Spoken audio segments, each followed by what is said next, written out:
Hey, Dr. Jon Finn here. Welcome to the Habit Mechanic podcast. Right now, you can get my new best-selling book, Train Your Brain for the AI Revolution, at tougherminds.co.uk. The digital book, audiobook, and physical book are all available at a special price that you won't find anywhere else.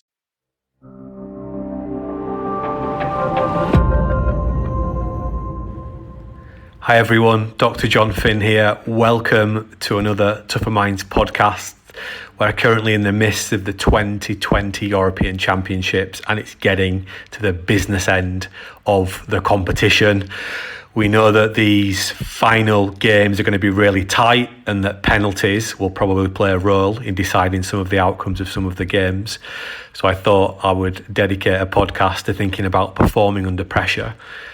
This is something that I've been interested in for a very long time, having spent a long time playing golf, being a kicker in rugby league and rugby union, then going on to help athletes to perform under pressure. And there are many stories I could tell here, from working with the PGA to working, with athletes that are having to ultimately face the highest levels of pressure and hit golf balls and kick rugby balls and score penalties. But one story I want to focus on is that of Jonny Wilkinson.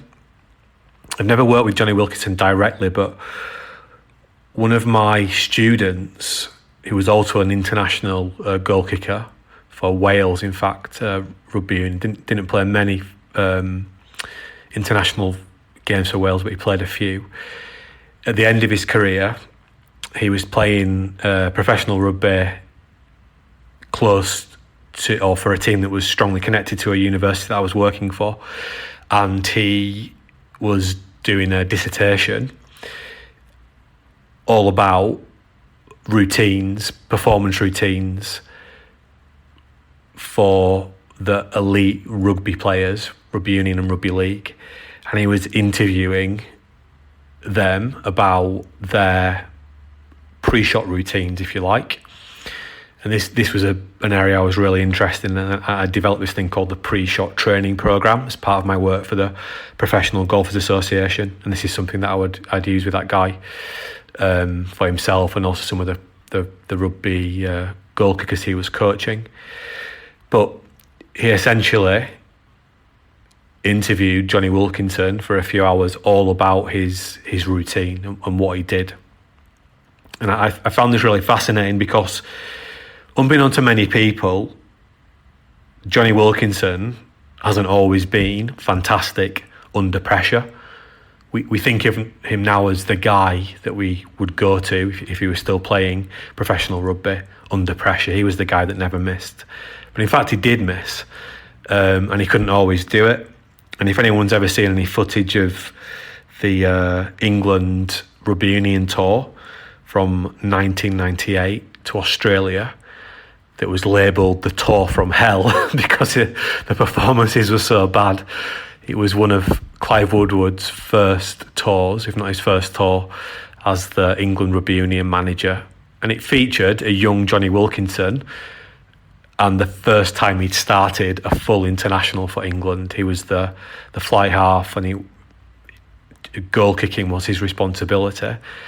And I don't think he made a successful kick all the way throughout the game. It was a bit of a nightmare for him. He was clearly choking under pressure. And obviously then he went and he worked on this game, on this part of his game. And I think what's really interesting when we're thinking about performing under pressure, and let's just take goal kicking or penalty kicking, which are very similar for this example, is that we often focus on the physical action.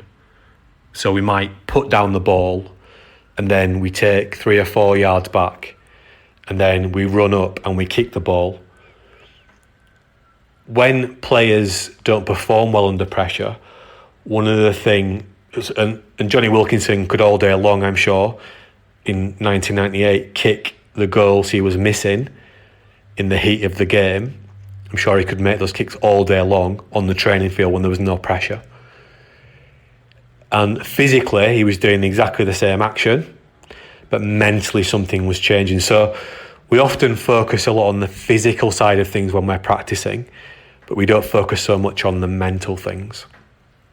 So what was fascinating with my dissertation students' interview with Wilkinson, and actually you can read some of this stuff in his biographies as well, is that he gave this detailed breakdown of what he was thinking about during every phase of his pre-shot routine.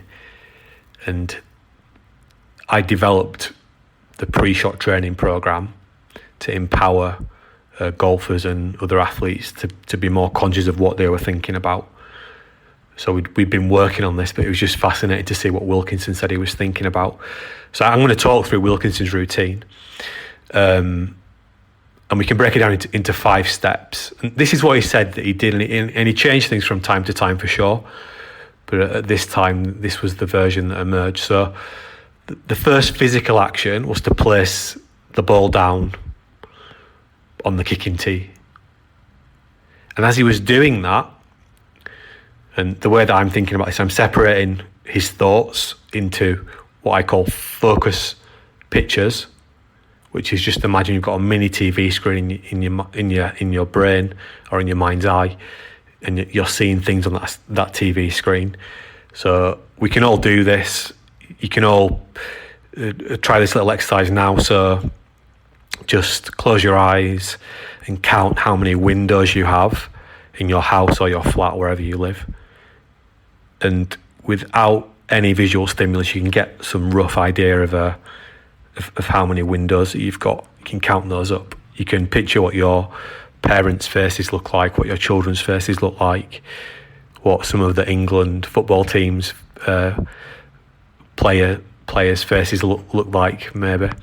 So we can do this thing called mental imagery.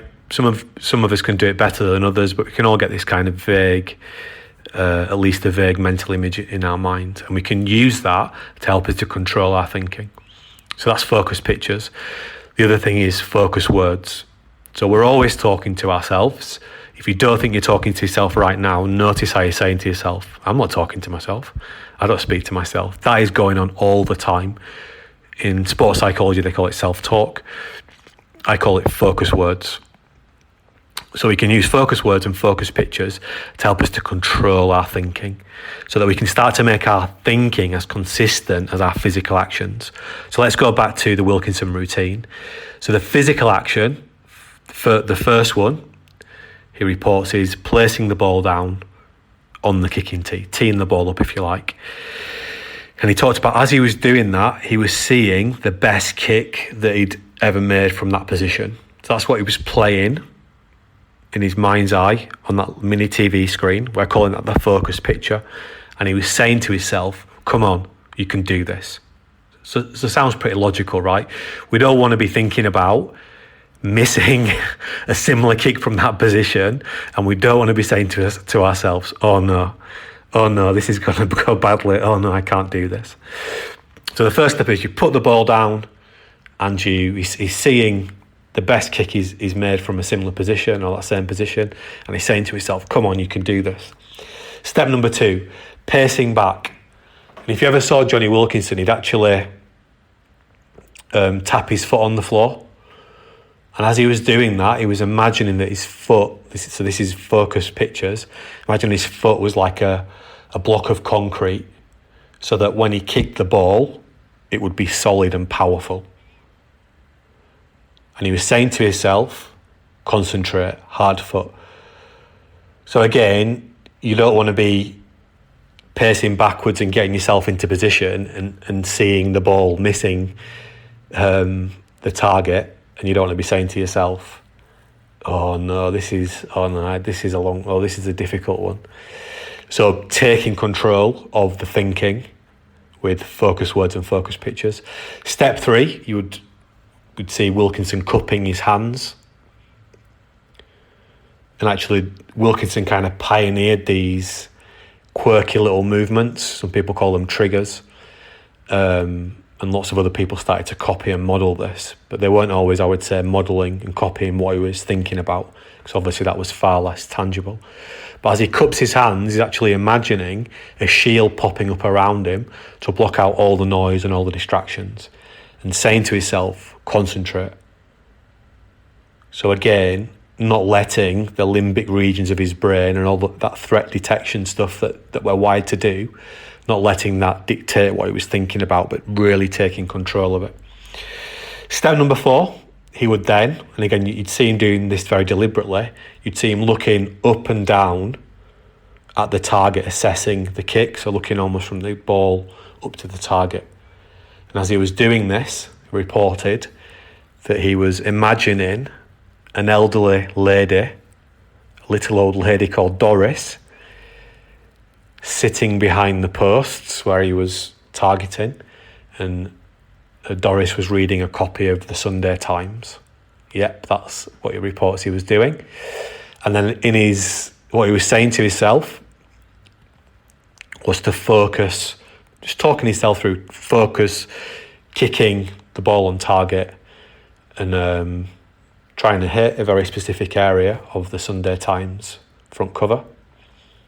And then finally, obviously runs up and kicks the ball. And as he's doing this, he's imagining a surge of energy run down his leg. So when he makes contact with the ball, it goes a long way. And he's talking himself through, concentrating on the rhythm of the run up and the timing of the kick. So one of the things I used to do, I'd just count as I was running up, 1, 2, 3, and I'd hit on 3. So what we see there is a really detailed breakdown of a world-class performer under pressure of what they would do in that goal kick situation.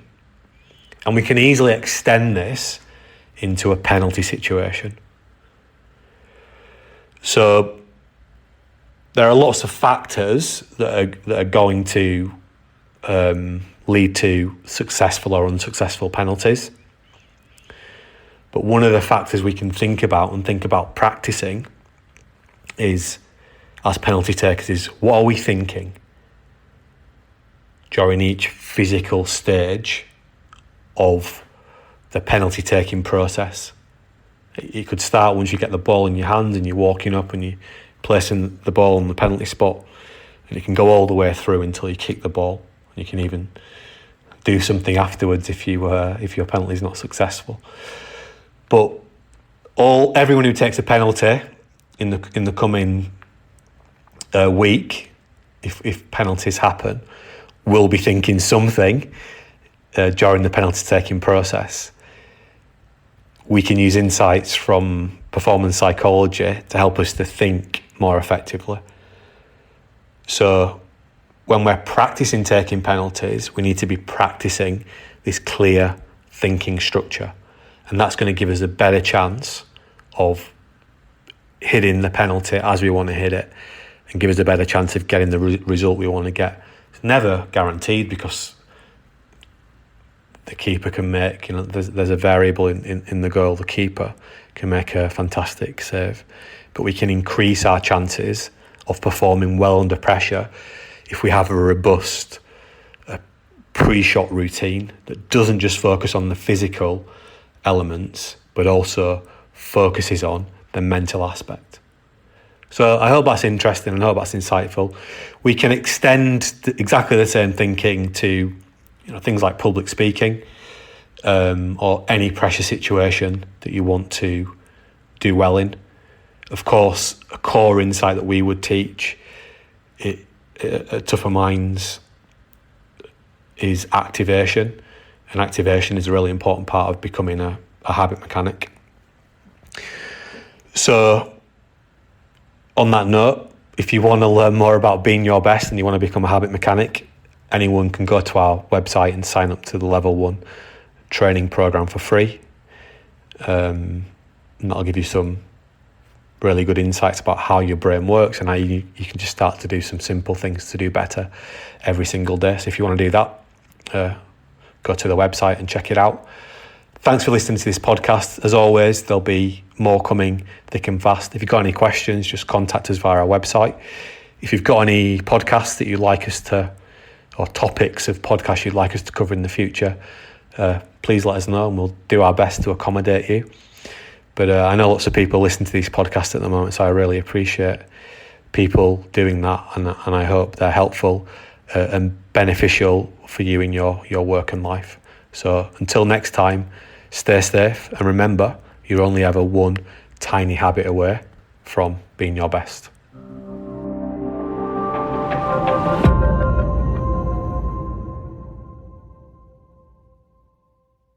Thanks for listening to the Habit Mechanic podcast. If you liked it, please subscribe and tell someone else about one of the ideas or insights that you found most interesting.